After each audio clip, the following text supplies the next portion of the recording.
नहीं आता है तो क्या करेंगे। कल एक बच्चे ने सवाल पूछा कि सर हमसे प्रश्न आता ही नहीं है तो हम क्या करें। देखिए इसका जवाब तो बड़ा सामान्य से हो जाएगा, भैया छोड़ के आ जाओ, छोड़ के नहीं आना है।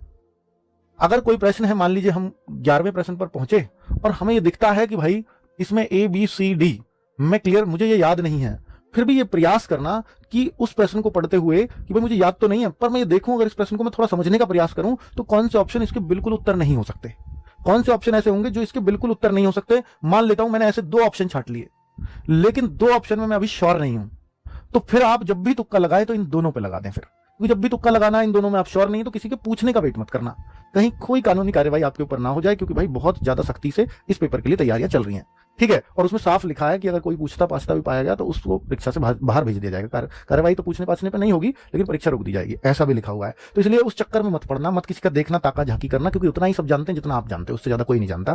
तो C और D, फिर आपको तुक्का जरूर, मतलब उत्तर लगाकर जरूर आना है, उत्तर लगाना जरूर है। मतलब आपका 100 प्रश्न आएंगे तो 100 के 100 आपके टिक जरूर करके आने हैं।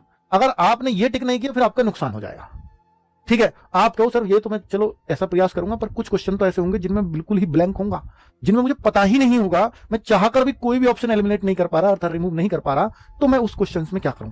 तो फिर मेरा उसमें सलाह है कि अगर आपके ऐसे मान लेता हूं कि 10 क्वेश्चन ऐसे हैं जिनका अता पता ही आपको कुछ भी नहीं है, तो फिर उस केस में आपको क्या करना है, उसमें तुक्का ऐसे मत करना। कुछ बच्चे लाइन लगा देते हैं, A अगले में B फिर C, देखो कितनी अच्छी लाइन बन रही है, ऐसे लगा देते हैं। भाई ये नहीं करना आपको ये करना है सारे ऑप्शंस देखना और उनमें एक काम कर लेना कि या तो 10 के 10 प्रश्न में A भर के आ जाना, या 10 के 10 में B भर के आ जाना, या 10 के 10 में C भर के आ जाना, या D भर के आ जाना।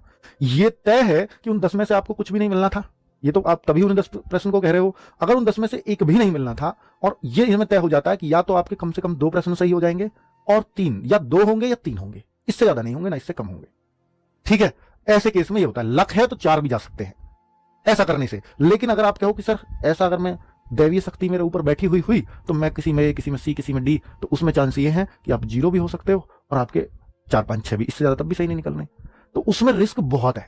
इसमें रिस्क बिल्कुल नहीं है अगर आप ऐसा उत्तर लगाते हो। तो ये मेरा आपको सुझाव है, अगर आप कोई भी ऑप्शन एलिमिनेट नहीं कर पा रहे तब ये चुनना। अगर आप किसी प्रश्न में एक कोई सा ऑप्शन एलिमिनेट कर पा रहे हैं, 3 में तुक्का लगाना, फिर 3 में से लगाना कुछ भी। समझ में आई बात? चलो